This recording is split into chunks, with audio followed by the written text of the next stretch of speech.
디모데전서 1장입니다. 디모데전서 1장 16절 한 절 말씀만 보겠습니다. 디모데전서 1장 16절 한 절만 다 함께 합독하겠습니다. 시작. 그러나 내가 긍휼을 입은 까닭은 예수 그리스도께서 내게 먼저 일체 오래 참으심을 보이사 후에 주를 믿어 영생 얻는 자들에게 본이 되게 하려 하심이라. 아멘. 에, 오늘은 함께 읽으신 본문을 중심으로 오래 참아 주셔서 감사합니다. 오래 참아 주셔서 감사합니다 라는 제목으로 잠시 올라오신 우리 모든 성도님들과 은혜를 나누도록 하겠습니다. 오늘과 또 다음 주일은 또 저희 교회 오랫동안 기도하며 준비한 일꾼 선출을 위한 또 공동의회의 날입니다. 한 주간 또 하나님 앞에 우리 공동체가 또 마음을 모으고 또 좋은 일꾼이 되도록, 그리고 또 좋은 일꾼을 하나님께서 각 필요한 곳에 세우도록, 사실 계속 말씀드리지만 그분들에게 오히려 우리 교회는 감사해야 될 것입니다. 더 많이 수고하실 것 같고 더 많이 또 헌신하실 분들이기에 다시 한번 수고를 또 부탁을 드리면서, 오늘 한 번 더 우리가 또 어떤 일꾼, 어떤 사람, 또 어떤 교회가 되어야 하는가라는 주제를 중심으로 잠시 은혜를 나누고 기도했으면 좋겠습니다. 지난 1장 12절에서 사도 바울은 하나님께 너무 감사한 게 있다. 그게 무엇이냐면 나를 믿어주셨고, 그리고 믿어주신 것도 감사하지만 나에게 섬길 수 있는 봉사의 직분을 허락해 주심을 너무 감사하다. 하나님 앞에서 쓰임 받는다는 그것 자체가 여러분 얼마나 귀합니까? 제 청년 시절에 평생의 기도의 제목은 딱 한 가지였습니다. 하나님, 당신이 저를 사용해 주시면 그것으로 충분합니다. 수많은 청년들이 대기업에 들어가서 그 대기업에서 자기를 사용해 주기를 얼마나 고대하며 그 긴 시간을 또 공부하고 또 시험을 준비합니까? 그렇게 해서 들어간 또 대기업에 또 시간이 지났다고 명퇴하라고, 은퇴하라고 또 압박을 받지 않습니까?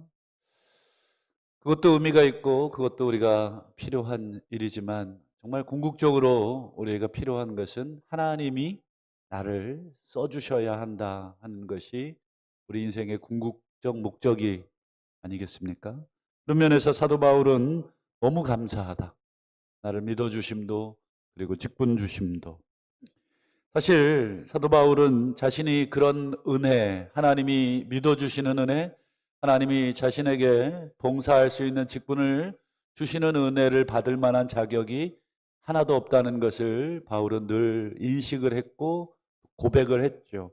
그래서 13절에도 보시면 내가 전에 어떤 사람이었는가, 부끄럽지만 아들 디모데에게 또 많은 성도들에게 자신의 허물이 될 만한 자신의 흑역사, 감추고 싶고 언급하고 싶지 않은 자신의 연약했던 그런 과거를 그리스도 안에서 담담히, 그리고 여러 면에서 담대하게 이야기하는데, 내가 전에는 비방자였습니다.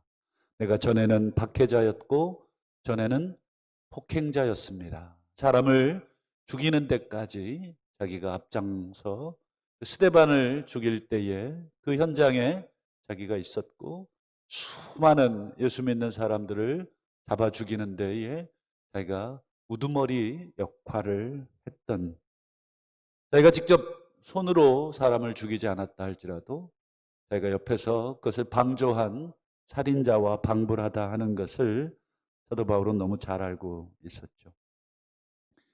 그랬던 자신이 하나님으로부터 오히려 교회를 박해하던 자기가 교회를 세우라고 하는 이 선교적 사명과 교회를 돌보라고 하는 이 목회적 사명을, 이 직분을, 이 국류를 입은 까닭을 먼저 설명을 합니다. 우리 16절 오늘 본문을 다시 보시면, 그러나 내가 국류를 입은 까닭이 있다. 폭행자고 비방자고 박해자였던 자기 자신을 하나님께서 국률이 여겨주신 이유가 있다. 그것은 나 하나를 위한 것이 아니다. 뒤에 보시면 예수 그리스도께서 내게 먼저 일체 오래 참으심으로 오래 참으셨다. 오래 참으심을 보이셨다. 더 큰 목적이 무엇입니까? 16절 끝에 보시면 그것은 후에 주를 믿어 영생 얻는 자들에게 본이 되게 하려 하십니다. 자기 혼자 하나님이 국류를 입고 그것으로 끝, 그게 아니라 그것은 자기가 끝이 아니라 자기가 새로운 시작으로서 또 다른 영생 얻는 사람, 또 다른 국류를 얻는 사람들에게 본이 되게 하려 하십니다. 그것이 하나님이 내게 먼저 오래 참아주신 이유다. 훗날 바울은 사도로서 또 목회자로서 교회를 세우고 또 교회를 목양하면서 여러 가지들을 기억했겠지만 이 한 가지 사실을 저는 항상 기억하고 마음에 염두에 뒀다 생각을 합니다. 여러분, 교회를 섬기다 보면 또 교회를 세워가다 보면 여러분 얼마나 다양한 사람들을 경험을 했겠습니까? 반항했던 사람도 있겠고 또 자신을 비방했던 사람도 경험을 했을 것이고 자신을 죽이려고 했던 사람도 경험을 했을 것이며 또 배신하고 떠나는 그런 사람도 경험을 했고 교회 내에 또 얼마나 많은 파벌로 서로 싸우는 것도 구경을 했겠습니까? 사도 바울은 별의별 사람들을 목회를 하며 그리고 선교를 하며 교회를 세우며 경험을 했습니다. 사도 바울의 편지를 보면 그와 같은 많은 문제들이 언급되어 있다는 것 자체가 이 지상의 교회가 그럴 수밖에 없는 연약함을 가지고 있는 교회다 하는 것을 보게 됩니다. 여러분, 그런 사람들의 모습을 사도 바울이 보면서 어떤 마음이 들었을까요? 정말 다 제거하고 싶은 마음이 들었을까? 저는 그렇지 않았을 거다 생각합니다. 그들의 모습을 보면서 자신의 과거의 모습을 보게 되지 않았을까? 아니, 틀림없이 자신의 과거를 들여다 봤겠죠. 여러분도 젊은 시절에 어떤 여러 가지 연약한 모습들, 실수했던 모습들이 여러분 있으시리라 생각을 하고 그 모습들을 혹시 지금도 기억하면 부끄럽고 정말 어디 숨고 싶은 그런 경험이 있으시리라 생각을 합니다. 그래, 가끔 젊은이들이, 가끔 다른 사람들이 자신이 과거에 가졌던 그런 모습들을 보이면 어떤 마음이 드십니까? 그렇죠. 내 모습이 보이고 그런 내 모습을 오래 참아주신 하나님의 사랑, 그것 때문에 우리가 그 젊은이를 또 한 번 이해할 수 있고 또 한 번 기다려 줄 수 있고 또 한 번 기회를 주고 또 한 번 믿어줄 수 있는 힘이 되는 것입니다. 사도 바울도 자신의 과거에 핍박자, 비방자, 박해자, 폭행자였던 자신의 모습이 성도들 모습 가운데 보이면서 자신에게 베푸셨던 그 오래 참으심의 긍휼을 기억하고 자신도 교회를 목양하며 교회를 이끌어가며 또 교회를 세워가며 교회를 섬겨가며 그런 교회를 어지럽히고 방해하는 자들이라고 느꼈던 자들에게 아마도 오래 참음을 보여줄 수 있었으리라 생각을 합니다.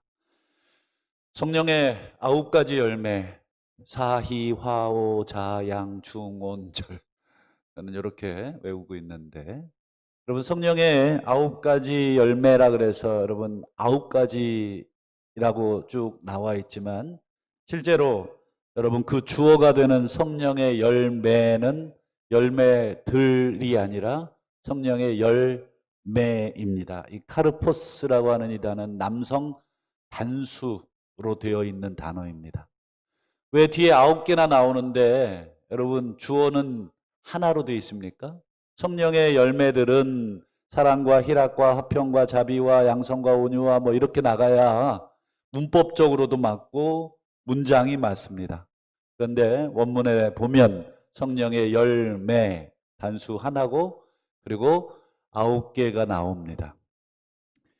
그것은 여러분 성령의 열매는 9가지로 드러날 뿐이지 본질적으로는 하나라 하는 뜻이 그 안에 있는 것입니다. 그러면 여러분 성령의 이 본질적으로 하나인 이 열매의 가장 앞에 있는 열매의 모습이 무엇입니까? 사랑입니다. 어찌 보면 이 사랑의 수많은 표현들이 뒤에 나온 사랑과 희락과 화평과 오래 참음과 자비와 충성과 뭐 이런 열매들의 모습으로 다양한 맛과 다양한 색깔로 성령의 모습들이 드러나는 것일 것입니다. 여러분 바울은 고린도전서 13장의 위대한 사랑에 대한 고백을 진술을 하고 있지 않습니까? 여러분 성령의 열매의 본질인 사랑을 사도 바울이 따로 뽑아서 그것에 대해서 노래하고 그것에 대해서 우리에게 교훈하고 있는데 그것은 엄밀하게 말하면 사랑이신 하나님에 대한 설명이기도 하고 그 하나님이 어떤 분이신지를 사랑이라고 하는 것을 통해서 사랑의 근본이시고 사랑 자체이신 그 하나님에 대한 묘사로 사도 바울은 사용하고 있다. 여러분 그 사랑이신 하나님의 가장 큰 특징을 사도 바울은 이렇게 고백을 합니다. 사랑을 시작하는 4절에 사랑은 오래 참음으로 시작을 하고 그리고 7절에 모든 것을 참음으로 계속되며 그리고 맨 마지막에 모든 것을 견디느니라로 끝이 나는 것이 사랑이다. 그러니 사랑의 시작과 사랑의 중간과 사랑의 마지막 이것이 전부 다 오래 참고 모든 것을 참고 모든 것을 견디고 사실은 전부 다 오래 참는 것입니다. 참는다, 견딘다, 또 참는다. 바울은 왜 오래 참음을 사랑의 가장 큰 특징으로 묘사를 하고 있는 것입니까? 그것은 하나님을 보니까 뭐가 보이기 때문에 그렇습니까? 예, 사랑이 보이는데 그 하나님의 사랑을 보니까 오래 참으심이 보이더라 하는 것이 바울의 결론이었고 그것은 개인의 또한 경험이기도 하고 개인의 간증이기도 했습니다. 오늘 본문 16절을 다시 보시면 예수님께서 하나님의 그 사랑을 이 땅에 온전히 구현해내실 그리고 이 땅에 오신 예수님께서 여러분 내게 자기의 간증이 되겠습니다. 나 자신에게 먼저 일체 오래 참으심을 보이셨다.